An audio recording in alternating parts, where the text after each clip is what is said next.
बिस्मिल्लाहिर्रहमानिर्रहीम। 5 क्लास आप लोगों के लिए आज एक्सरसाइज 3 लेके आई हूँ। डेसिमल नंबर्स की एक्सरसाइज 3 है, आज इसको हम सॉल्व करते हैं। तो क्वेश्चन नंबर 1 देखते हैं। Solve the following.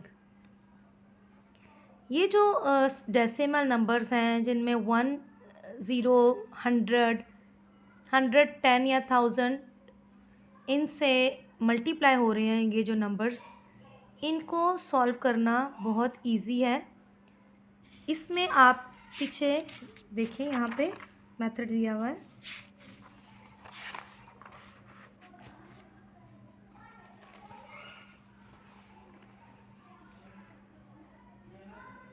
कि जब 0.85 मल्टीप्लाई हो रहा है 10 मीन्स 10 से, जिसमें 10 है, तो पॉइंट अपनी जगह से एक डिजिट आगे चला जाएगा। 10 है, एक डिजिट आगे चला जाएगा यहाँ से। ये देखिए, आपको एरो नज़र आ रहा है। तो यहाँ से पॉइंट उठ के यहाँ चला गया। 10 से मल्टीप्लाई हो रहा था, एक डिजिट आगे चला गया। 20 से मल्टीप्लाई होगा, 2 डिजिट आगे। 30 से मल्टीप्लाई होगा, 2 डिजिट आगे और एक 0 लग गया। जैसे हम आम सिंपल किसी नंबर को मल्टीप्लाई करते हैं, 10 से एक 0 लग जाता है। इसी तरह पहले पॉइंट इन 2 डिजिट के यहाँ पे गया और एक और 0 एक्स्ट्रा लगा, एक और 0 लग गया। तो 0 टेंस के साथ जो मल्टीप्लिकेशन है नंबर्स की, डेसिमल्स की, वो बहुत इजी है। वो सिंपल इसी तरीके से डिजिट्स को, पॉइंट को एक एक डिजिट आगे स्किप करके तो ये सॉल्व हो जाती है। आइए नोटबुक पे क्वेश्चन सॉल्व करते हैं जी। तो स्टूडेंट्स, क्वेश्चन नंबर 1 का ए पार्ट है, ये मैंने बुक से ही लिखे हैं। 1.59 इंटू 10। अब यहाँ पे बच्चों देखें, 10, आपने ये बात याद रखनी है हमेशा। 10 तो पॉइंट एक डिजिट आगे चला गया। पहले यहाँ पे था 1 के बाद, अब 15.9 पे चला गया। इसी तरह यहाँ पे 2.48 है, इसको 100 से मल्टीप्लाई किया, पॉइंट 2 डिजिट्स आगे चला गया, मीन्स 248। सिंपल, बस।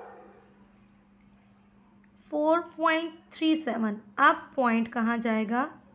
437। ये 2 डिजिट थे, 2 डिजिट के 2 0 हो गए, एक 0 आगे लग गया। सिंपल। 5.43 मल्टीप्लाई बाय 100, 2 डिजिट आगे चला गया, पॉइंट 543। 3.03, 2 डिजिट, 100 से मल्टीप्लाई है, 2 डिजिट आगे चला गया, 303। 1000 से ये मल्टीप्लाई हो रहा है, दैट मीन्स इसका आंसर आएगा 3060। 1 2 और एक 0 आगे लग गया। इसी तरह 354, इसी तरह सेम 87.3, एक 0 एक डिजिट आगे चला गया, 2 0 2 डिजिट आगे चला गया, 310.3। नेक्स्ट देखते हैं जी। 4.72 मल्टीप्लाई बाय 10, 47.2, 1 डिजिट आगे चला गया, पॉइंट। इसी तरह 3420 आ जाएगा, यहाँ पे 3 डिजिट आगे था। यहाँ पे देखें जी, 2.44, तो 2 0 हैं आगे, ये पॉइंट यहाँ से यहाँ चला जाएगा, 244। ये बहुत सिंपल हैं और ये बहुत इजी हैं। ये ज़्यादातर ऑब्जेक्टिव में आते हैं क्वेश्चंस। आई होप आपको समझ आ गए होंगे। अगर किसी को कोई कन्फ्यूजन है, आप कमेंट में पूछ सकते हैं।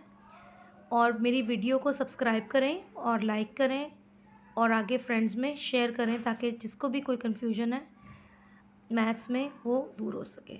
तब तक के लिए नेक्स्ट जो क्वेश्चन है, तब तक के लिए अल्लाह हाफ़िज़।